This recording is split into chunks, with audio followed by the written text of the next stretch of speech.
कागजों की कैद में बस नाम रह जाएंगे, वो जो हमारे थे सिर्फ दावे में रह जाएंगे। इस बिल के द्वारा मीठी ईद के जायके को कड़वा करना यही असली सौगाते मोदी था। रौनक बुझी भी नहीं थी और हमारी जड़ों पर एक नया फरमान लाया गया। पहले उत्तर प्रदेश में मुसलमानों को नमाज पढ़ने पर रोक लगाई और फिर सौगात में ये बिल लाया गया। निसार में तेरी गलियों पे है वतन, जहां चली है रिवाजों गैर कि कोई ना सर उठाकर चल सके। मैं सभापति जी आपको ये बताना चाहती हूँ कि ईद के मौके पर एक विधवा महिला अपनी लड़की के साथ मेरे पास आई और उसने बताया कि वह एक वक्फ की प्रॉपर्टी में रहती है, वही उसके सर पर छत का काम भी करती है और उसकी रोजी रोटी भी वहीं से आती है। वो इस बिल को लेकर इतनी फिक्रमंद थी कि कहीं उससे वो उसकी संपत्ति ना छीन ली जाए। वो अकेली एक ऐसी महिला नहीं है, ऐसे लाखों लोग हैं जो वक्फ की गरीब महिलाएं जो वक्फ की संपत्ति से अपना रोजगार चला रहे हैं। और ये जो वक्फ बाय यूजर क्लॉज के हटाने से लाखों वक्फ की जायदाद अपना स्टेटस खो देंगी और लाखों लोग इसी तरीके के लोग सड़कों पर आ जाएंगे। वक्फ क्या है, वक्फ बाय यूजर क्या है? इसका ये मतलब है कि कोई जायदाद अगर सालों से दीन और भलाई के कामों के लिए इस्तेमाल हो रही हो तो वो खुद ब खुद वक्फ मानी जाएगी। हिंदुस्तान की अदालतों ने भी इस बात को तस्लीम किया है। वक्फ बाय यूजर सिर्फ वक्फ बोर्ड को ही मिली कोई खास सौगात नहीं है, ये बल्कि सभी अन्य धार्मिक ट्रस्टों को परंपरा और यूज के आधार पर बिना किसी डॉक्यूमेंटेशन के धार्मिक चरित्र को डिक्लेयर करने का राइट मिला हुआ है। भारत के संविधान के आर्टिकल 13 क्लॉज 3 में कस्टम और यूसेज को कानूनी वैधानिकता प्रदान करता है। इसी आर्टिकल से वक्फ बाय यूजर भी निकला गया है। इस बिल के कानून बनने पर वक्फ बोर्ड तो इस प्रोविजन से हाथ धो बैठेगा, लेकिन अन्य धार्मिक ट्रस्टों को यह सुविधा जारी रहेगी।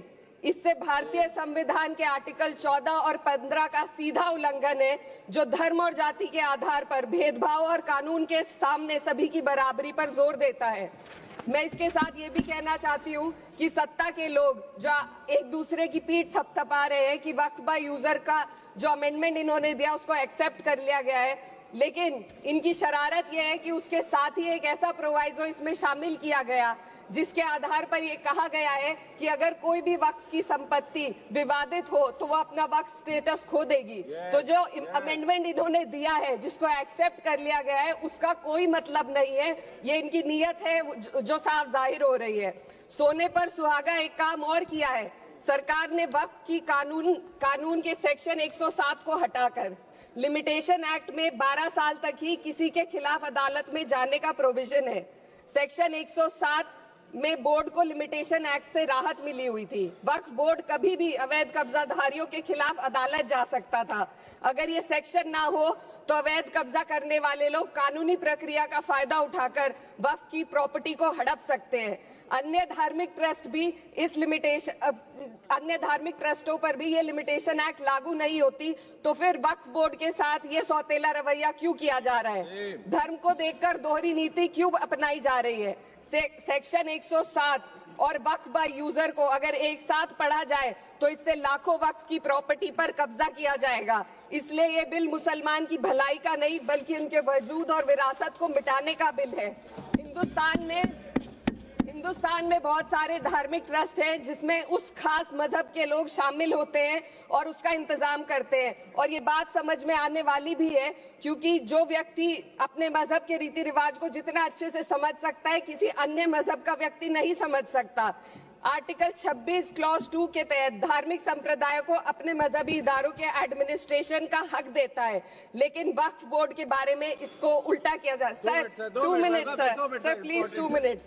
सरकार इसे एक सेक्युलर बॉडी मान रही है और इसमें गैर मुस्लिमों को शामिल करने की बात कह रही है। आपके मुंह से सेक्युलरिज्म की बात सुनकर अच्छा लगा, लेकिन अगले ही पल ये भ्रम टूट जाता है क्योंकि आपको सिर्फ दान देने के लिए प्रैक्टिसिंग मुस्लिम का आपने क्लॉज डाला है, लेकिन बोर्ड में बैठने के लिए मुस्लिम होने की कोई आपकी क्लॉज नहीं है। तो इससे आपकी जो दोहरी नीति है वो साफ जाहिर होती है। ये वही सरकार है जिसने राम जन्मभूमि ट्रस्ट में ये लिख दिया कि जिला अधिकारी भी अगर होगा तो हिंदू होना चाहिए। कोई मुझे बताए कि वहां पर सेक्युलरिज्म का रस क्यों नहीं घोला गया। सर, आखिर में मैं अपनी बात को खत्म करने से पहले महिलाओं का मुद्दा बार बार उठाया जा रहा है। सरकार का कहना है कि बोर्ड में मुस्लिम महिलाओं को रिप्रेजेंटेशन देंगे। इस कानून से पहले भी मुस्लिम महिलाएं बोर्ड में मेंबर रह चुकी हैं और मिनिमम 2 का प्रोविजन था, उससे ज्यादा भी हो सकती थी। सर, मैं ये कहना चाहती हूँ कि सरकार ने महिलाओं के लिए ऐसा कौन सा नया काम किया जिसका ढिंडोरा सरकार का हर सदस्य पीट रहा है। इस बात की तायीद अगर आपकी तरफ से कोई मुस्लिम महिला करती तो हम उसका यकीन भी करते, लेकिन अफसोस आपकी इतनी लंबी कतार में एक भी मुस्लिम महिला नजर नहीं आती है। सर, मैं खुद एक मुस्लिम महिला हूँ। मैं सिर्फ एक मैं माइनॉरिटी महिला हूँ। इस सदन में हम सिर्फ 2 महिलाएं हैं और उस नाते से मैं ये बात कहना चाहती हूँ कि इस बिल के माध्यम से मुस्लिम महिलाओं को कुछ नहीं मिल रहा है। ये हमें कुछ नहीं देना चाहते, सिर्फ टोकनिज्म हमारे नाम पर बनाकर एक नैरेटिव मीडिया में चलाना चाहते हैं। तो ये बिल मुसलमान की भलाई का नहीं, उनकी पहचान को मिटाने का है। सर, अंत में मैं बस यही कहना चाहती हूँ कि कागजों की कैद में बस नाम रह जाएंगे, वो जो हमारे थे सिर्फ दावे में रह जाएंगे। इस बिल के द्वारा मीठी ईद के जायके को कड़वा करना, यही असली सौगाते मोदी था। बहुत बहुत